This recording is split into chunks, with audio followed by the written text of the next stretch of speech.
Hi there, this is Brent Harris.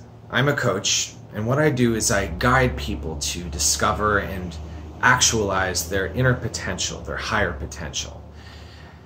As it appears to me that every single human that is on this earth has potential in them, gifts to offer, whatever form it might take, and in order to offer these gifts, we need to be strong and stable and consistent and mature in our thinking and in our actions.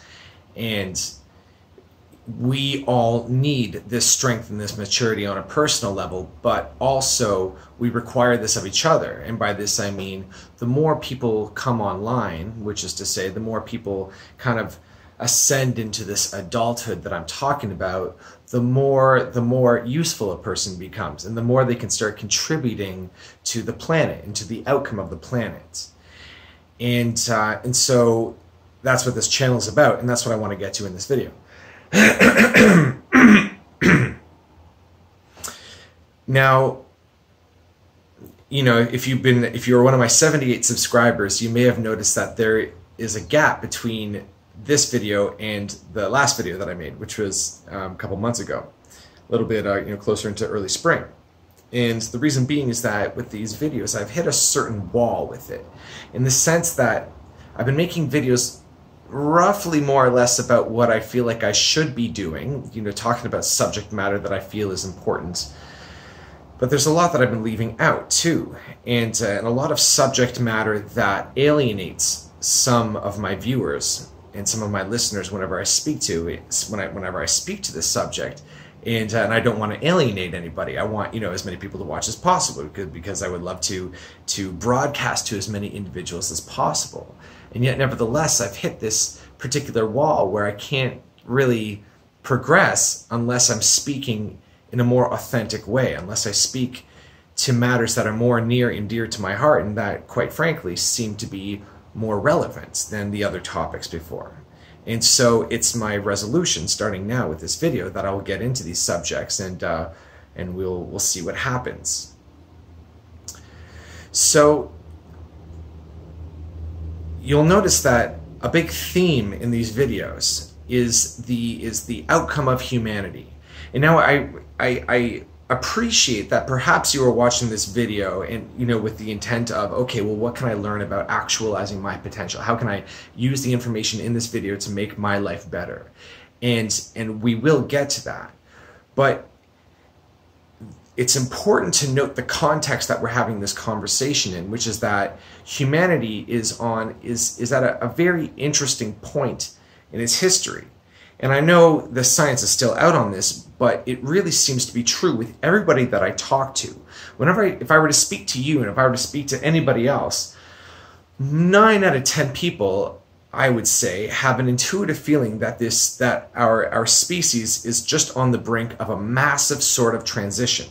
And we're on the brink of a massive change. And it's a change in our attitudes, and it's a change in our behaviors. And so, like, the old way, of referring to this would be, along the lines of just expand at the expense of everything else, win at the expense of losing. For example, in the in earlier periods of our history, there was like a lot of war, and it's like if you belong to the wrong tribe or the wrong people, then like I would need to kill you because you belong to that group. And then that later kind of turned into, okay, well, let's go out and conquer all the land that we can conquer, and then later on it became more a matter of like, let's conquer all the resources we can. Let's control all the oil and all the water and all the gas and all the the lumber and the rainforest and so forth, and let's control all the on from there, like the basic theme being like, how can I add to myself? That being one of the most operative aspects of our old culture. And so with that old mentality, it allowed us to do things that were somewhat destructive in good conscience. For example, we could pollute the oceans, say, or mine, or kind of clear cut forests. because, you know, like the ends were justified. Like, as long as we could get more, as long as we could squeeze more out of this grapefruit, then we could and we should. And that's like kind of our divine right to pillage and conquer and accumulate. And so that has been our mentality, as it appears to me, for the last, say, you know, 2,000 years, 10,000 years, something like that. And we've hit this sort of crescendo where things are moving really quickly. Technology is developing really quickly, and our species is populating very quickly, although some people say it's going to peter off soon. And it's become very clear very suddenly, with all the environmental concerns and other similar concerns, that if we don't change what we're doing, if we don't make a few fundamental shifts in our mentality and our approach to things, then we will drive ourselves into extinction. We will drive ourselves clean off the ledge. And we started realizing this, you know, in the last couple decades, perhaps, maybe a little bit earlier, but it started to become quite mainstream in the last few decades. And then with that, we've started really pumping the brakes on some things and coming up with alternatives for others. But I think it really bears mentioning that if we had not started making these changes, then we would have really gone off the cliff. I really think that's true. And assuming that is true, then what it means is that our species, our humanity, is in the midst of a very important leap in evolution. This is not an analog thing. It's a very sudden, like, oh no, like, you know, we need to evolve. Like, we need to really change everything very quickly if we wish to survive.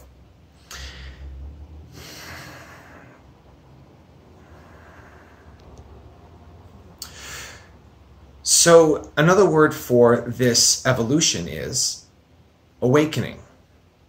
As it appears to me, our species is undergoing, like this evolution that we are undergoing is an awakening. And so you may have heard this term being tossed around lately, and, you know, what does it mean, and you know, how does it apply to everything? And there, you know, I've heard many different definitions of awakening, spiritual awakening, and how this works, but the basic gist of it, as far as I can tell, is that to awaken in an important, substantial way, to awaken spiritually, is to discover that your identity does not stop just with your body and your name. So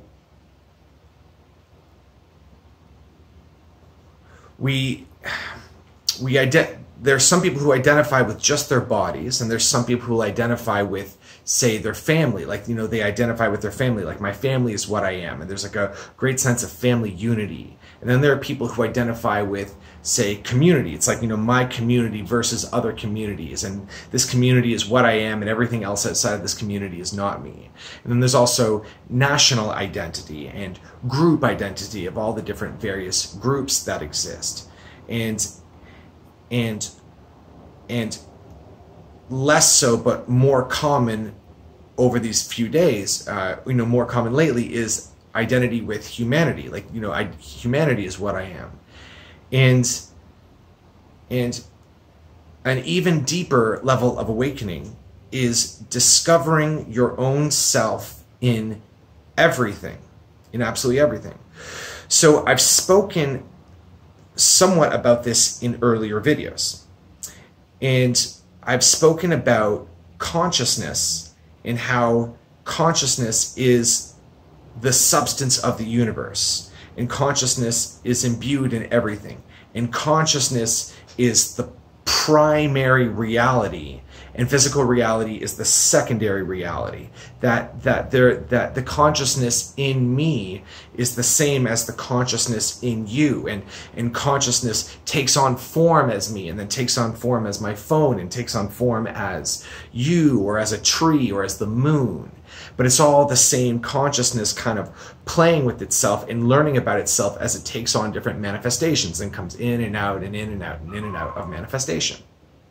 And so the trick of awakening is to see this directly, not to just know it intellectually, but to really experience the reality of, you know, your consciousness not being unique just to you, but to everybody else. And when that happens, something interesting happens where your whole violent impulse just leaves. Any impulse towards violence, towards hurt or suffering, towards accumulating, at the expense of somebody else, so conquering and, away from somebody else, and any sort of like, win and loss scenario no longer has any appeal, because whenever you enter a win and loss scenario, it's like, if there's a winner, then there's a loser. And since you're everything, it's like you're winning and losing. You're creating an experience of losing every time you win, even if it's like that wins. And so your whole focus shifts. And in an awakening such as this, typically people become aware of, say, all the suffering that they've been causing up until this moment.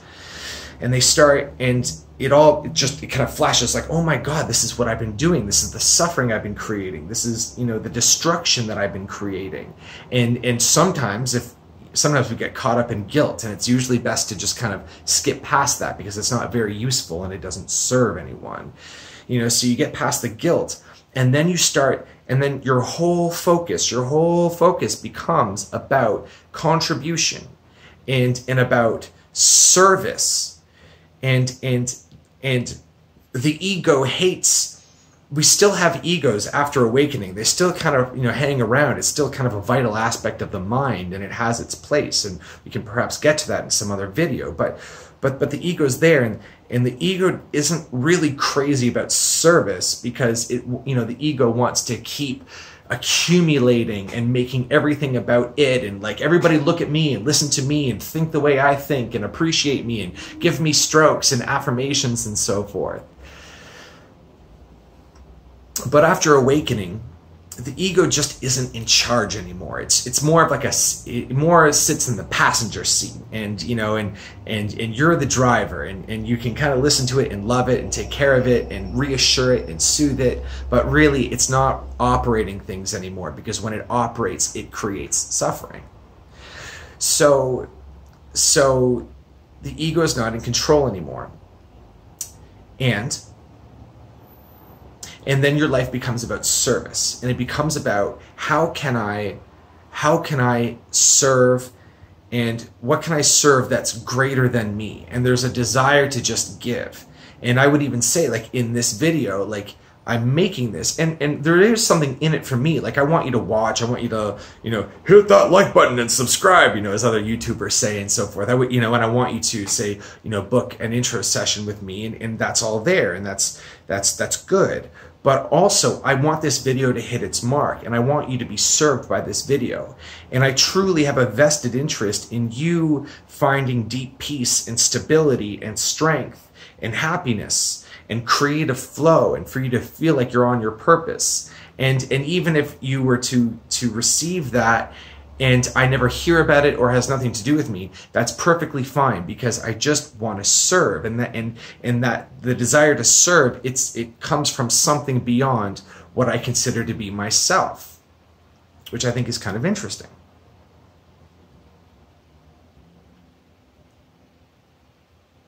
So there's kind of there seems to be one major awakening stage, which is the one that I was describing to you, when you just discover yourself in everything, and when you discover that you're just not fundamentally different from anything else, anyone else, or anything else. Just how incredibly much you are a part of everything, and everything is a part of you, and your utter belongingness in your life, in your body, in your situation, where you are right here, right now, just your utter belongingness.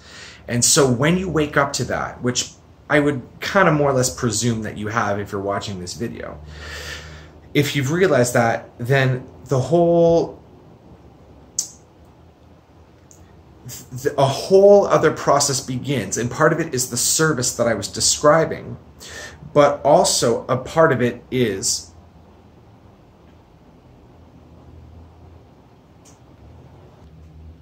what we could call the cleanup phase, or the perhaps the polishing of the diamond.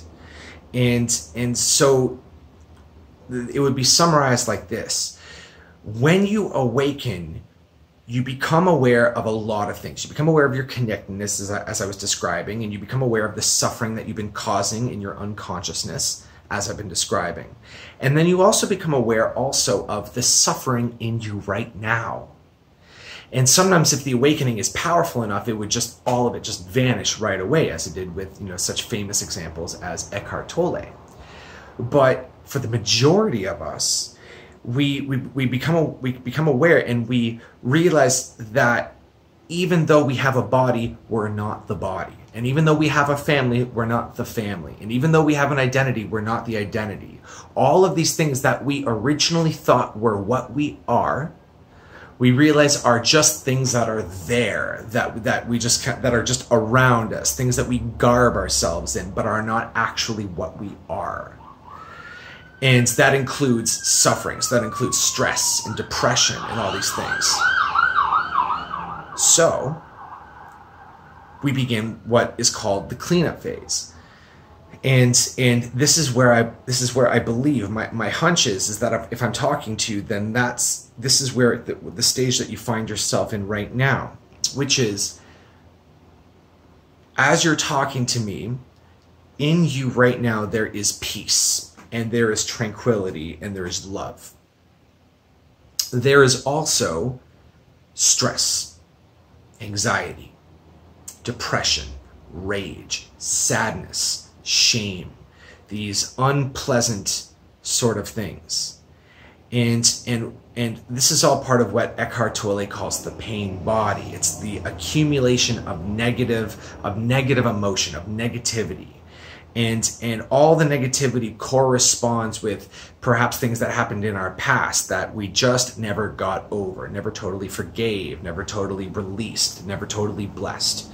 And there's also like stress and fear about the future. It's like, what if I run out of time before I'm able to do something? Or what if I die before actualizing my potential? And these sorts of things. And so whenever there's unexpressed, unacknowledged negativity in us, something strange happens where we tend to attract physical circumstances that properly trigger the negativity that is there for us to acknowledge and release. So a good example of this would be if you're like in your career, in your work life, if you're just hitting dead ends lately and nothing's really working, you're not advancing, you're not succeeding, what you get, like the response that you get in terms of money or appreciation or recognition or whatever is not a match to what you put in. So it's like you put in a lot and you get very little out when you're doing something like that. Then what that might mean is that the frustration, perhaps, if that's what you're going through, the frustration, like you're receiving an opportunity to experience your frustration. So in the words of Matt Kahn, to paraphrase him, whatever you're going through right now, whatever negativity you're experiencing, is that which is currently being released from your field. What holds negativity in place and what keeps us locked in drama that continues and continues and continues is when we forget to realize that the negativity is not what we are. And so, for example, if it's frustration, if something in our life if something happens in our life to make us feel frustrated, usually what happens is the frustration takes over our thinking and our actions so that we just launch into our action from frustration. We do things in a frustrated way and there's a sense of urgency behind it. And have you ever seen somebody like late for work and like they're out the door, it's like, oh my God, I forgot my keys, and they go out, it's like, oh my God, I forgot this, and it's like, oh, like they're in such a hurry that they keep making mistakes that if they were to slow down, they would get there much quicker. If there's frustration in your life, then what I want to invite you to do is just become aware of the frustration itself as not an indication that something's wrong. or that you're doing something wrong or missing something, but instead that the frustration is just trying to exit. It's just looking for a vantage point to exit, to be released, so that the energy can be reintegrated into the whole of what you are, so that it can be unified with the whole of what you are. And the thing is that nothing needs to be done about it. Like, I can almost hear you asking, well, how do I do this? What do I do about it? And it's not like that. It doesn't go like that exactly. Just becoming aware of the fact that you've been frustrated is you disidentifying from it. Because just by definition, when the frustration takes over your consciousness and takes over your thinking and action, you're unaware, you're unconscious of it. But when you ask a question such as, how does it feel to be me right now?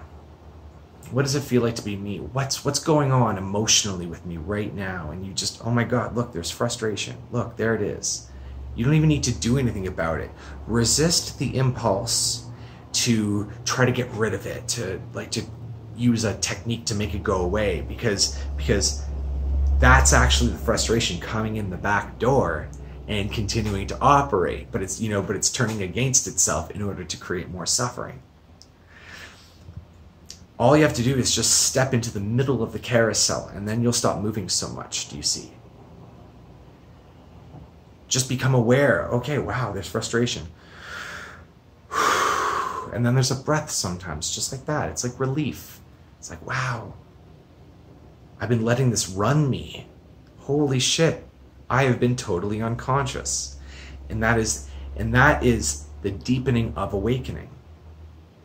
Every time, a different example would be like, if you have, say, like an ADHD going on. I work with a lot of ADHD people in my life, and like a big challenge that we work with is when there's a distraction, because people with ADHD, like, they typically have like lots of talent and curiosity and ability, and it's like there's like 20 things that they want to accomplish, and as soon as you get into one thing, it just starts to lose its luster compared to like the next thing that comes along. And so in this case, my advice is always to allow, like, a distraction is always an invitation. So just decline the invitation. Always allow the invitation to go without you. Just be like, thanks, no thanks. Thank you, no thank you. Thank you, no thank you. Thank you, no thank you. Whenever a mental rocket kind of comes by and tries to sweep you up with it. That is another way to disidentify from that which is not you. And every time you do this, every time you disidentify from that which is not you, you reclaim a little piece of yourself. You reclaim a little piece of your wherewithal to focus and be creative and complete things and grow and evolve. You also release stress, you release pain, and then your life doesn't need to take these big up and down sweeps anymore. It can slow down, and there can be more of a sense of groundedness in it. So that was the main thing that I wanted to communicate in this video today. Basically, it's this. Anything that you're going through that's upsetting or negative or nasty or confusing or frustrating, whatever that is, just consider that all of this is just simply what's being released from your field. And it's not what you are, and nothing's wrong. And if you can, and just notice it, just bring your attention to it. And as you do, I think you'll notice, I think you'll even feel like lighter. You'll feel yourself enlightening. And then when that's done, you'll reach a certain kind of plateau where it's like, okay, like, I'm peaceful and I'm free and I'm clear. Now what am I going to do? And usually in that clarity, you get the breadcrumb. You get the next piece to do. You get the intuitive pull to begin something or to continue something that will serve your highest potential and serve the continued evolution of this planet.